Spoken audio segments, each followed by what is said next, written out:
Please help me welcome Mr. Chuck.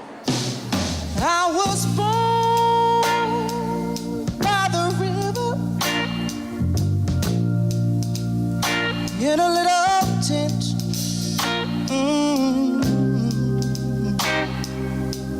Like the river I've been running ever since. It's been a long time coming, but I know change gonna come. Oh, yes, it will. It's been too hard living, but I'm afraid to die. 'Cause I don't know what's up there beyond the sky. It's been a long time coming, but I know a change. Welcome. What you just witnessed there were a father and son singing together about change. One of the most difficult situations that you have today is you have to make a choice on a school that your children will be going to. So what are the questions that you need to ask when you approach these booths? I would suggest to you that when I'm in my booth, one of the things that is ultimately asked of me is, what is the difference between American, British, German, French, Canadian, Turkish? You can go on and on and on. What is the difference? And there's a number of stereotypes that go with these schools. So one stereotype says it's very rigorous, but there's no critical thinking. Another stereotype says it's all critical thinking, but there's no rigor.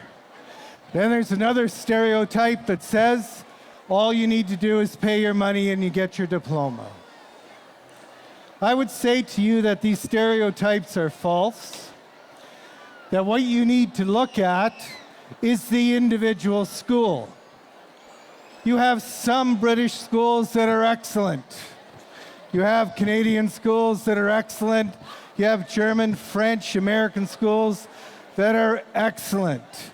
But you need to look at the individual school and you have to ask specific questions.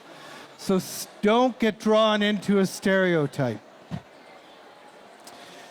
So I would suggest to you that the important question to ask is, how is the school approaching change? Michael Fullen has studied this for years, a Canadian educator. Over 50 years of research. And what it boils down to is, how are schools preparing your child for the future? And it's concrete. It's concrete. What we're talking about is, what is the pathway to work? What is the pathway to college? What is the pathway to university? And can the school that you've selected in pre-K in 10, 12, 13 years get you to where you need to go? And the only way that happens is if you're engaging a school that's dynamic and is willing to continually review and change. So the changing world is what we're talking about here. Want to flip gears. Any organization, be it a school or a business, they need to do what Stephen Covey has shown. Stephen Covey has been researched for many years, and there are 4 major things that your school of choice should have. 1, there should be a clear destination. Does the school know where they want to take their students? Ask that question. Is there alignment? Do things connect from one grade to the next? Do the staff model their beliefs? When you walk into the school and they tell you that they believe in something, do you see that being modeled by their staff and students and the parents who have been there for a while? And finally, empowering. Do students have power over their learning? Do educators in the classroom, the teachers, have the power to make differentiated choices for your child? Are parents empowered to come in and ask the hard questions? And are those questions accommodated? In terms of research, if you look at Lizott's research, here again, this is an educator that's been going on for 40 years. Lizotte was a young man 40 years ago. He started his master's program. He said that there were 7 areas that he believed that every school needed to be successful. He did his master's, and he proved statistically that this was the case. 40 years of research have demonstrated that his research has always been duplicated. So his research has been looked at Harvard, Yale, Chicago, Toronto, the big areas of schools that do education in North America. So what did he discover? Discovered that schools have to have a clear focus. There has to be a climate of high expectations. You have to have a safe, nurturing, caring environment. You have to have high expectations for your students. Frequent monitoring of the academic achievement within the school. Strong instructional leadership. And finally, a focus on inviting parents as being a partner in education. 40 years of research has indicated that this is where we need to go. So as a parent, how can I frame this in questions? I would suggest to you, frame it using the ABCs. A is for achievement. B, believing. And C for caring. So when we talk about achievement, is your school accredited by someone who has high standards? So it doesn't matter if it's an American, German, British. Look at the accreditation. The accreditation sets the standards, and they do the monitoring to make sure the school is meeting the standard. And there are some very good ones here in Egypt. These are just a couple. There's a whole host of them. So we can talk about Middle States, Cognia, the British Council. It goes on and on and on. So once you determine who the accreditation agent is, go online, because you're talking about the future of the thing you love the most, your child. So take the time. When the school says we're accredited by this group, go online and check. See what their standards are, how they monitor the schools that they're supervising. If you feel that they're providing the expertise you're looking for, then you can check that off and move on to the next question. High expectations. So in other words, how often does this accreditation group visit the school? Cognia, for example, visits it every 5 years, but there's online monitoring. When it comes to Middle States, they visit every 7 years, but there's online monitoring. So these two groups are pretty strong. What curriculum does the school follow? So does it follow a curriculum that has deep roots? So for example, the British curriculum or the Ontario standards, Common Core, Virginia state standards, California standards. All of these standards have been around for quite a while. Therefore, there's a particular standard that the school has to make on those curriculum standards. The accreditation group affirms whether this is taking place. So first, make sure you have a strong accreditation group, then look at the standards that they're applying.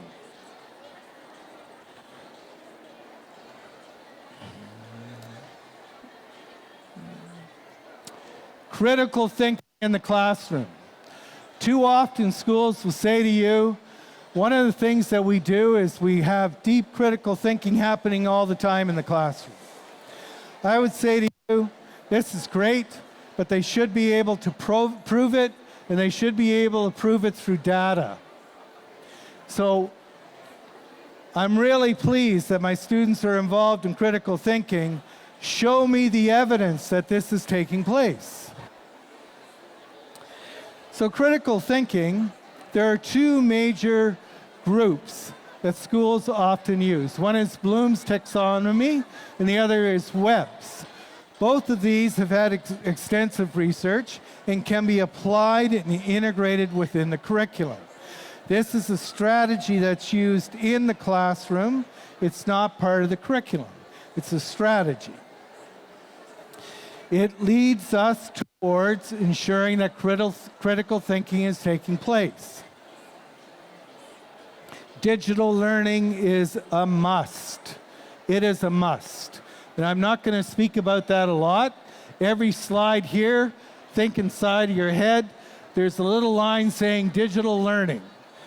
I could speak for 2 hours about the importance of that. It's just a basic must. Active learning should be taking place.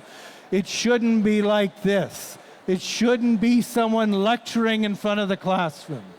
I should speak for about 5 minutes, and then you folk will be working for an hour on whatever I give you. And then we'll come back and do a debrief.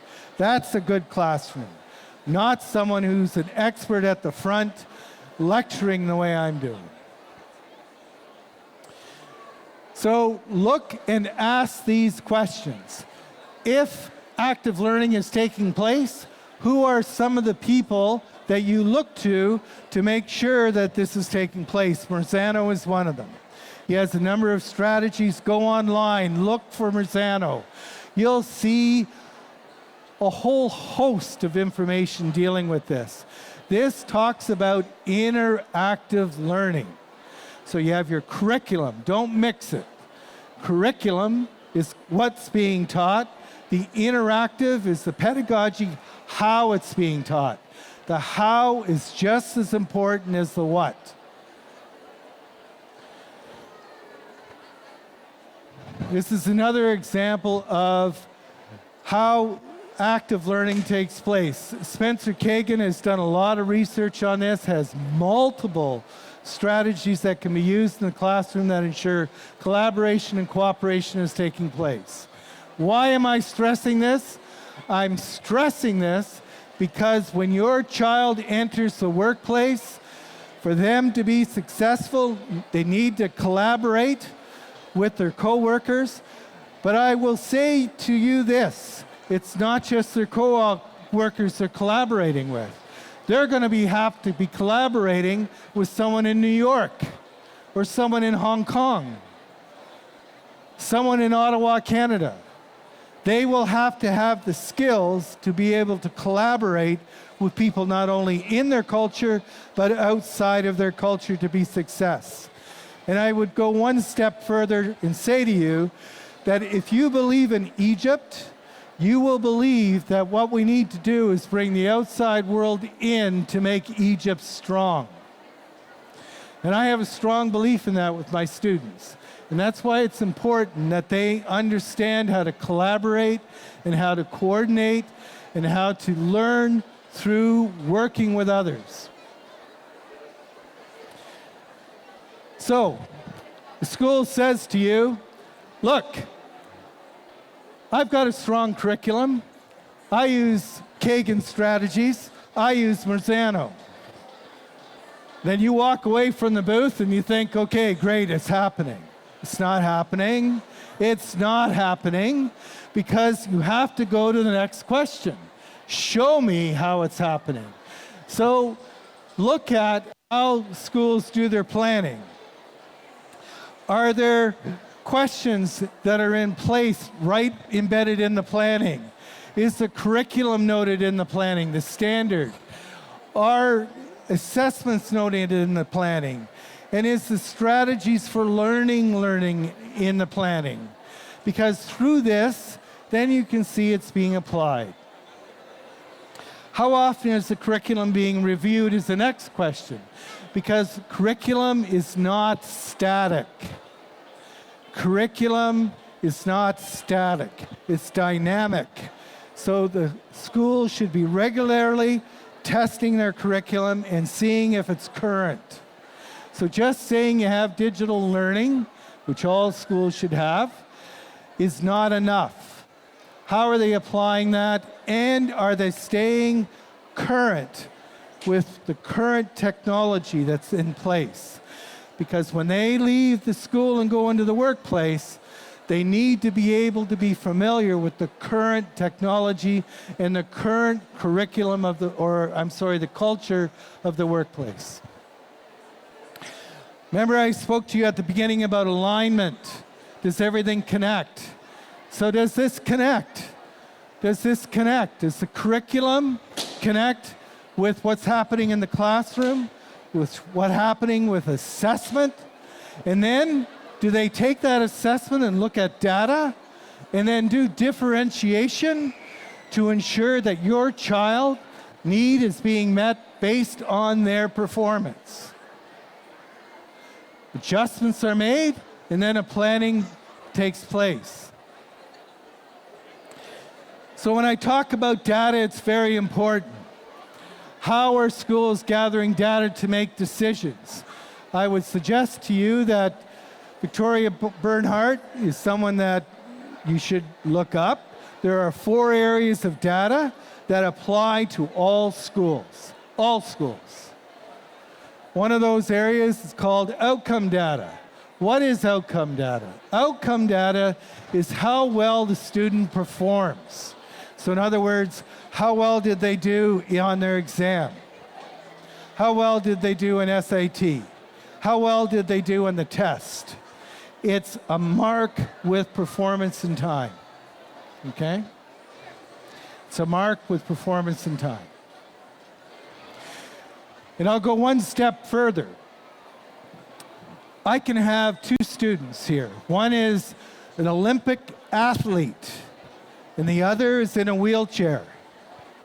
And they do the 500-meter race. The athlete does a time. The gentleman in the wheelchair does a time. That's outcome data. That's all it is. You don't consider the differences at this point. Process data. Process data goes back to measuring the type of strategies that are taking place in the classroom. So I spoke to you about Marzano. I spoke to you about Kagan as examples. Talked to you about Bloom's, Webb's. What is the school doing to measure whether that's taking place and the success of how they're applying that? That's called process data. Outcome, how well our students are doing. Process data, boil it down, how well are our teachers doing? Right? Demographic data. Let's go back to my example of the Olympic athlete and the gentleman in the wheelchair. The gentleman in the wheelchair may be outperforming the Olympic athlete because when you measure his success against a demographic of like people, he may be the fastest in the world, where the Olympic athlete might be 100 or 200 down. So who has the greatest success based on their demographic? This should be considered if we're going to be fair in terms of student success. This should be considered when it comes to differentiated learning, to making sure that all children succeed. Perception data. It's smoke. Perception data is smoke. We can see it, but we can't feel it. We can't hug it. Perception data is smoke. It's right there. I can see the smoke. I can walk through it, right? What is it? Perception data is this type of school, you can buy the certificate. This type of school, they only give homework. This type of school has all this type of rigor. It's a perception. Now, some perceptions are true if you can do it based on data. So in other words, schools should be surveying their students. They should be surveying their parents. They should be surveying community members that don't belong to the school. Gathering that information and seeing what is the perception of the school. Because the perception of the school is a measure of success, whether we like it or not. So I can have the best program, I can have the best strategies, I can have the best differentiation, but if the community I am serving is soft on me, then I've got a problem.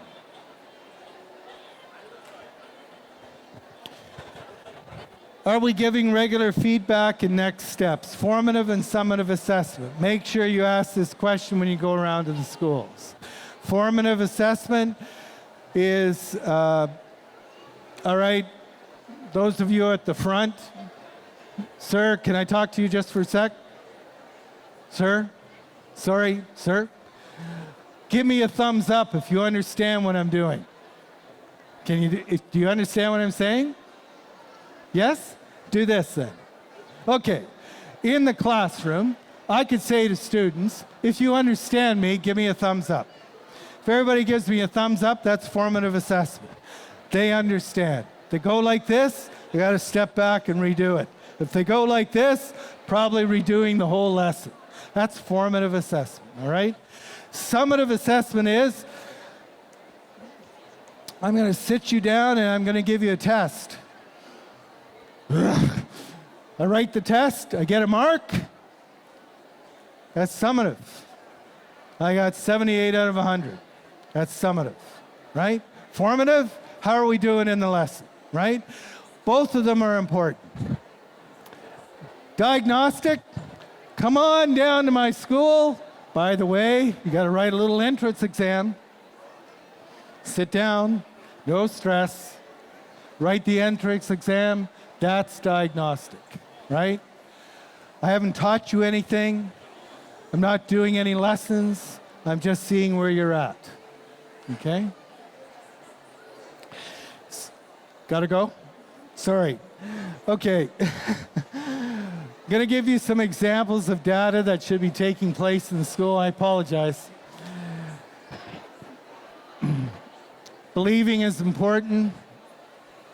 So is caring. I went over my time. All I can say to you is I have a list of questions here that my colleague is willing to hand out here. She has the yellow veil on here, and she has questions that you can give and you can ask at the various centers. Apologize that I went over. Thank you.